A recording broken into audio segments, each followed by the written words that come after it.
All right, we are back at it on the Success Flow podcast, and we're keeping it in the Far East or East Asia, and with one of the concepts that's been very profound to me studying over the years. Stephen, you've just got a book gifted to you that made my day when you started talking to me, telling me about it, that you were gifted this book. Yeah, I got super pumped, and it kind of fit at the right time as we're exploring these concepts from the Far East.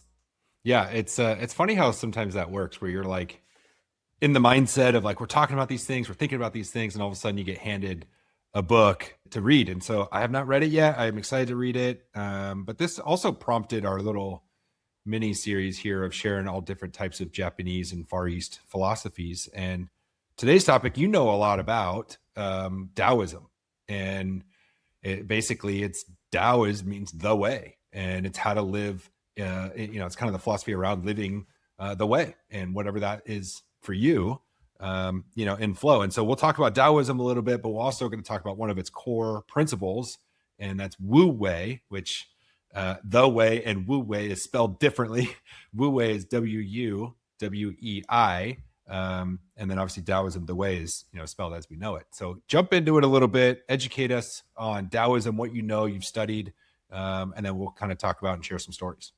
Yeah, as we're jumping into Taoism, this is going to predate a lot of the Zen principles that we've talked about up to this point, and the kind of Zen that was primarily Buddhism, right? And while not completely isolated, and there are some similar terms, I think of the concepts we talked about before being very, tactical and discipline, and really giving guidelines on how to do. I think Taoism asks a deeper question. And this thing that's been very important to me and what led me to it is, how do you live in harmony with reality itself? A relationship with reality, if we fight that, if we're lying to ourselves or projecting an image outside of the facts of what is existence, that's where we can get into trouble, mess up our nervous system, mess up our operating modem. So I think the biggest concept, and we'll talk about Wu Wei a little bit more, but it's about not forcing life, but aligning with it, right? And I just love the concept. It goes back to your theme of being ready to pivot, and really being a receptor to the information that you're getting from the outside world, and making your adjustments and acting according with it to make it flow, which is obviously one of our, if there's a concept that we both love to come back to, it's that life of flow. 100%. And you have this, you kind of are creating this world where opportunities, obstacles, setbacks, successes are all coming at you. And in reality, every single one of those is temporary. Allowing things to come to you, not forcing so much, but it doesn't mean being passive and sitting back either. Mm-hmm. It really means I'm going to eliminate the unnecessary things, so I have more time and awareness to pick up on the things that matter. That way I can act strategically and quickly and do it all in. If I'm constantly saying yes to everything, or I'm jumping over here or jumping over there, or, I'm running into that chaos, what we try to find ourselves is to eliminate that chaos by removing unnecessary effort, to give the room in our lives to go all in on the things that matter. And that's really what I've got out of Taoism, and especially Wu Wei, is hey, I'm not sitting back and just waiting for things to happen. I'm creating things. We're working hard, but we're working hard on the few things that matter the most, that move the needle the most. And that's what I appreciate about some of the stuff, these concepts that we're learning about. I think you make a good call out with the not being passive. This is one of the things that hurt my brain. And one of the paradoxes, honestly, I still struggle with, is the strive versus surrender. That balance, which we're going to talk about with one of the symbols that I used to draw on my notebooks and my book covers, which were paper bags, if anybody remembers those, around my books. Oh yeah, I remember the yin yang, and you would draw all over them or whatever. And yeah. I used to draw yin yangs all the time. Had no knowledge of of Taoism. It was more like probably ninja martial arts interest as a young kid. But anyway, the yin and the yang, that is the kind of that paradox. There's only darkness and light. That's why there is a white eye of a snake that you see, and then a black eye of the snake within the white snake. And we'll throw an image up. Everyone knows what a yin yang is. But that's the paradox that we're talking about, this balance of strive and surrender. It's how I like to phrase it, because used to dwell on it so much. But you called out this passiveness is not, it's not the key. It's effortless action.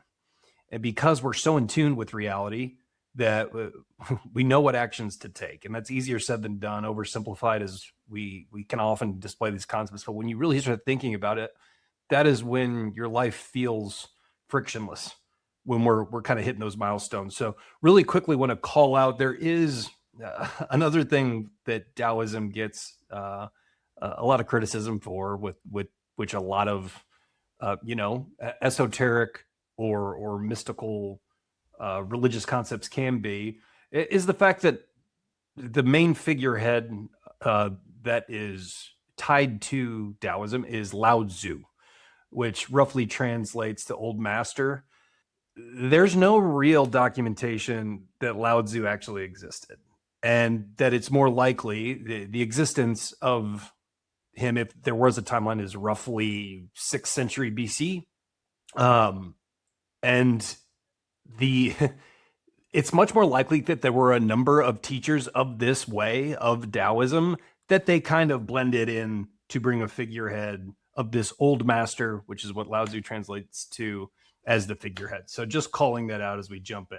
And legend goes that Lao Tzu was a court archivist in it was one of the dynasties, Zhou dynasty, an ancient dynasty, and he saw the corruption, which will ring true to today, and societal decay that he felt. He just didn't like where humanity was going, so he left civilization, did the monk thing, and wanted to live very simply, which we're kind of seeing today with some folks. They're building these homesteads and communities and kind of wanting to remove themselves into a community.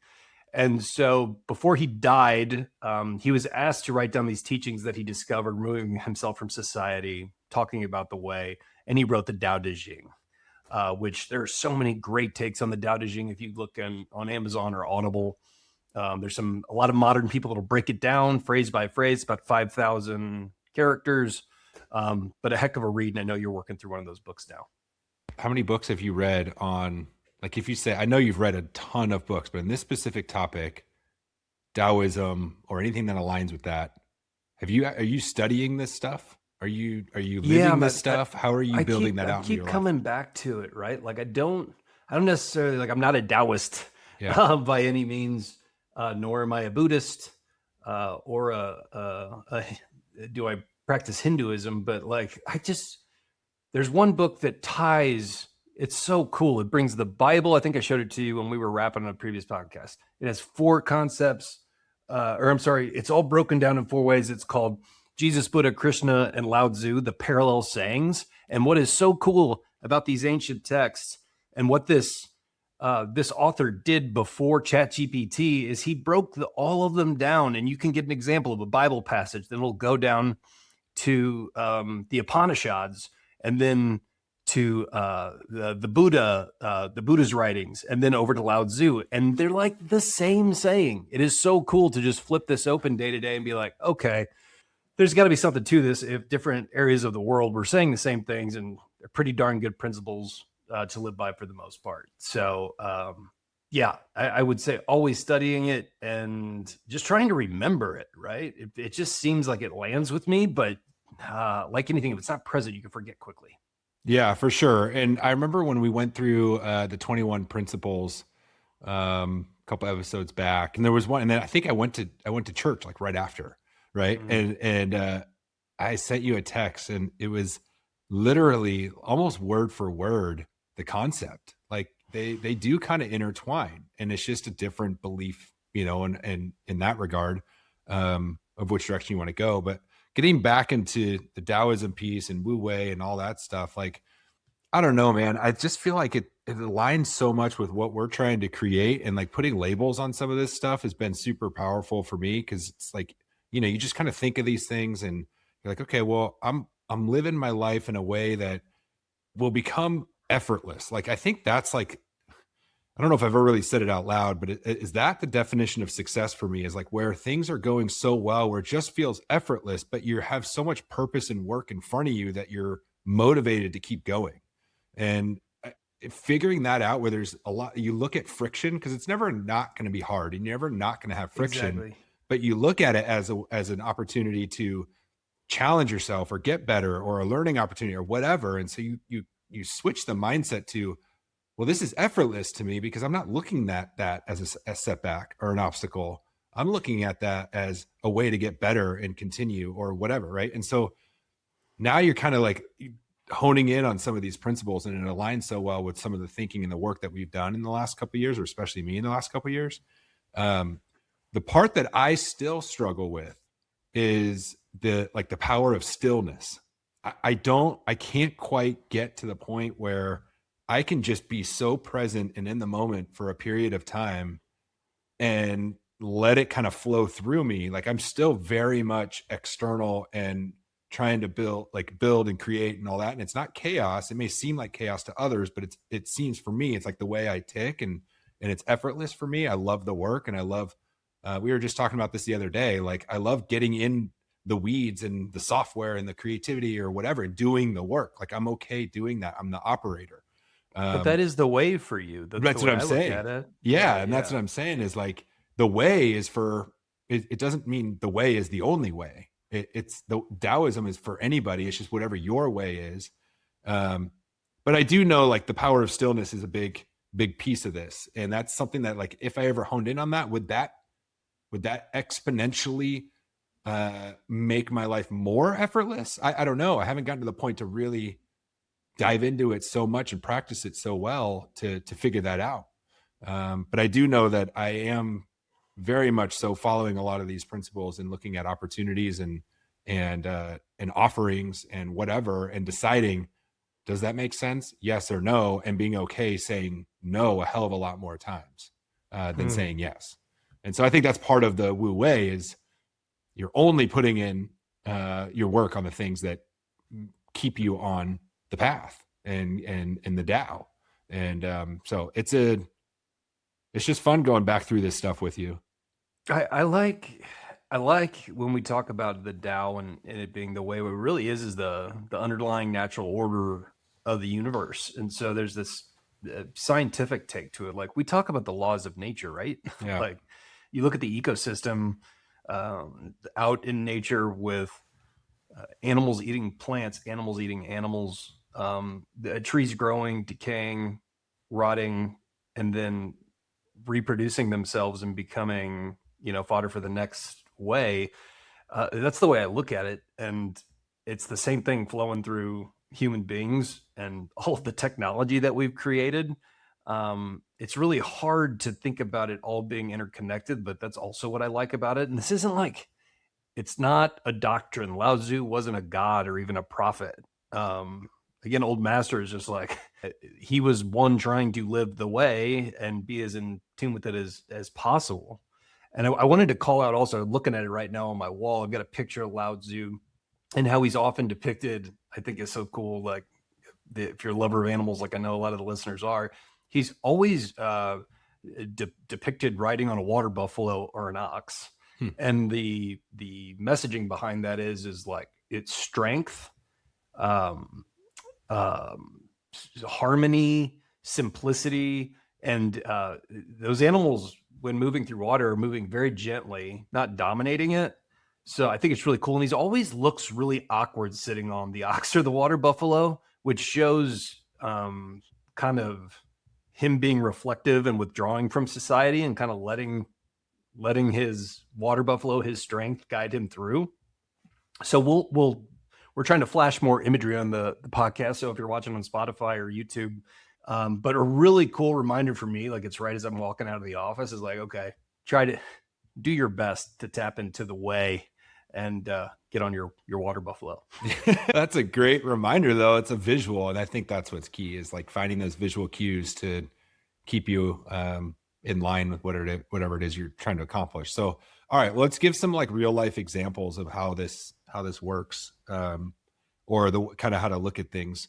Like in business, are you looking at problems to as a way to start over and be like, well, that's not working, we got to figure out a different way? Or you're looking at what's working already and supporting that and overcoming any obstacles? So it's like, am I removing all the things that and starting this whole thing over, or am I just really identifying the things that are working and how can we make a better process? Like, we have built out so many processes, but they've been iterated and iterated and iterated and iterated because we're trying to figure out how I can support that process to be as efficient as possible. And there's no friction to it. Like, something happens, it's going to break the process. Something you don't see coming is going to break the process. And then you kind of, you iterate that to make it better. So I think chasing momentum over metrics also is a cool thing. I think if you're looking, it's kind of effortless flow. I've always sold that way in sales. I've never, I know you have quotas and things like that, and you've got things that you got to try and hit and metrics you got to hit. But I feel like if you're focused on one basic metric and you just build momentum around that, everything else will follow suit. So like, I know if we are going to hit 10 clients a month for 11 months out of the year, and then we have the same December every year where we bring on 50 new clients or whatever, then we're going to have 160 clients sold in this year. I know that we're going to hit the numbers that we need to hit. Do I care how big the clients are? No. I'm only looking at units, because the average cost of a unit always ends up being similar by the end of the year over year over year. So I'm just carrying momentum and bringing in new sales instead of, okay, we got to hit this metric, this metric, this metric, this metric. It's not how I look at it. So in reading some of this back, I'm looking at is, okay, well, that's a way of making new sales for me and my business effortless and not stressful, because as long as we're just focused on our momentum, then that's going to be a successful year. I love that. And I agree. I think from a business perspective, the way this applies to me is business is people, right? Not to oversimplify, but I think it is creating conditions in business where people can act naturally, right? Mm-hmm. Like where people can follow the natural laws. Now, we know that the human tendency to go for incentive based, what's in it for me, and we as a counterpart can lead to some different behavior. But I think if you have great leadership, they're creating those conditions where people can act naturally toward a mission, and then it's Wu Wei with those systems and processes that you're building, and they follow the laws of reality, or you're shifting toward a better reality, toward that vision.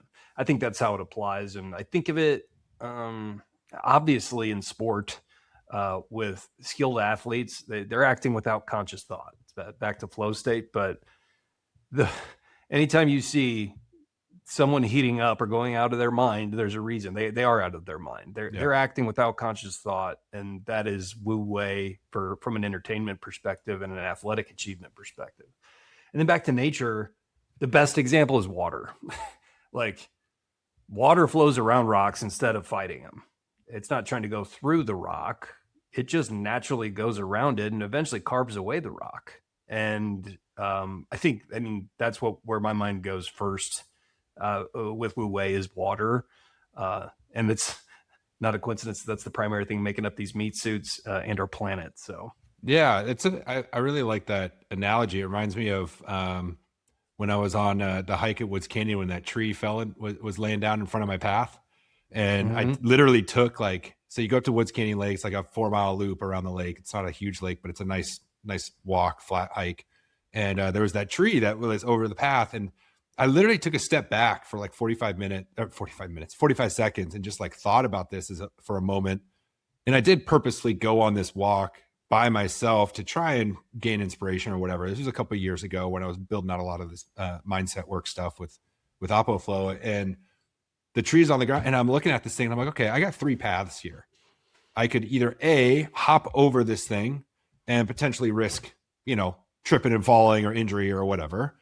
I could B, I could try and break this thing down so that way I can go through it. Like you're talking about with the water, you can't go through it. It's going around it. So what's the third option? Let's just take a step to the left and the step to the right, and you get around this tree. And the option C was the right answer. Like it was effortless. I didn't have to exert any additional energy by taking 2 extra steps to go around this tree. And there was no risk of injury or no risk of, beating my head against the wall trying to get through this thing without the tools that I didn't have. And so it's all about that pivot and learn, but not running and hiding. And I think that applies in every obstacle or setback that you see is like, can I take a step back and look at this situation? Is there an opportunity to see this from a different lens, from a different perspective? And so I think that was pretty cool. It just reminded me of that when you're talking about the water around the stone. But I mean, in personal growth, like, what do you think? Like, do you, any examples that you do, when something comes your way in your life, like, how are you implementing this? And this question for you is how are you implementing this? Do you force change if you have to? Do you recognize it? Do you just leave it alone and kind of have that let them theory and, things will work out in the end, time heals all? Or how do you handle that situation or a situation like that?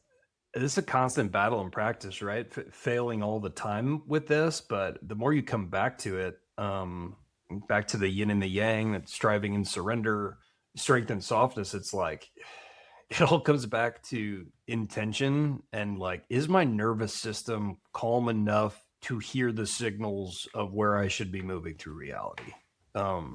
That's become a big focus for this year. Is like, that's back to the breath work, the meditation. I didn't know that all that stuff when I first started studying it was really trying to get myself into the state where I can be present, and that is really your nervous system, and it focuses everything. But to be in touch with reality, not ruminating on past or future or emotional conditioning or cognitive conditioning, that I have to be able to listen back to your stillness comment. Can I just get present to actually let my mind think and feel both of those back to yin and yang? That's when the magic can happen, and I can feel it when I get off of that because I'm tight. I'll drift, which I think is interesting. Like, if you drift, that sounds flowy, right? Like, just kind of go with it, like a kite in the wind. I don't want to be a kite in the wind. Yeah, we're not gypsies floating around, I want the without flexibility, purpose. but I really want to steer that kite. I want to steer that kite in the direction that I'm supposed to. And for me, I think we have a lot of deep-seated knowledge on what Daoism calls Te, our inner virtue, our inner power. Like, there's some knowledge inside of us of what is right, wrong, how we should be spending our time. Not a moral righteousness, but like a quiet influence over our day-to-day actions. And I know when I'm either numbing it out or pushing it away, I think. And that's why I love coming back to this. Just chatting through it with you is really driving that home for me. Yeah. I remember when at our Gento meeting last month, one of the hard tasks or asks, I should say, in our small group was don't give advice. And how many times it's almost like you're overexerting yourself because you want to help, but you don't need to. Like, you don't need to constantly help somebody or constantly, you can listen. And I think this some of these principles plays into that too, where when is there a situation where something worked itself out without you needing to obsess over it, without you needing to provide the advice for someone to figure it out? Like, when did it happen where you had a conversation with someone, you didn't give them advice, or you just kind of let time be, and you asked prompting questions for them to figure it out, and then it worked out? And it's almost like that momentum piece of, positive things seem to happen when we stop overthinking. And you wasted so much energy Exactly. ruminating on the outcome that you didn't want, and made it more likely that you did derive that negative outcome because you've focused it and put your reticular activating system on that outcome. And then it solves itself and you're like, gosh, there's relief. But then it's like, for me, it's, oh my God, the cost of that energy and the time that took out of me, as opposed to just making the best decision possible and adjusting with that calm, which, again, easier said than done. For sure. Well, I think as we kind of wrap up here, just some small doable practices is like having the ability to just pause and think for a second before reacting. You know, like just asking yourself, is this necessary? Like, do I need to be doing this? Is this required of me to get involved? It's not in a way where you, like, again, not passive, not thinking like I'm not reliable or whatever, but it's just, are there things that I can remove before I start adding more, you know? And just, I think one of the biggest keys is like still continue to trust the process. Like, don't give up too soon either. I love that too. And before we wrap, I did want to cover one bullet Yeah. with most of our listeners being in either corporate careers, small business owners, entrepreneurs, or you're just making a transition. You might not be actively in that environment now, but Taoism is opposed to hustle culture, and this is something I've struggled with because I used to love it. Oh, what you doing? Oh, I'm hustling. I'm grinding. Hard work is a big part of how I was raised, and I still love it. Like, I feel good after hard work, but values force, speed, and dominance, or that's how I think about it. Taoism values timing, flow, and restraint, and one burns energy and the other compounds energy. And I just like, man, once that got distilled for me, like I was taking my notes, I'm like, that's awesome. That summarizes flow in a nutshell. Effort does have to be there, but it's how that effort actually enters reality, from our consciousness to reality, that can make the magic happen. So I would also just have the listener some questions as we wrap.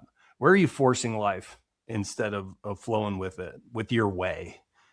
What would change in your life if you trusted some of these changes and timing over the pressure you're putting on yourself to show up for those around you, or your company and your business? And what does Wu Wei look like in your work, in your life, in your relationships? Like, really think about that. And I think it's a good exercise. I don't think it'll be a waste of time. That's a wrap. That's a pod. Check us out, YouTube, Spotify, Apple. Subscribe, like, follow. We got a new Instagram handle, by the way.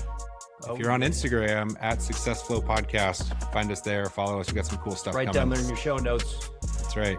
All right. Good pod. Thanks, dude. Thanks, man.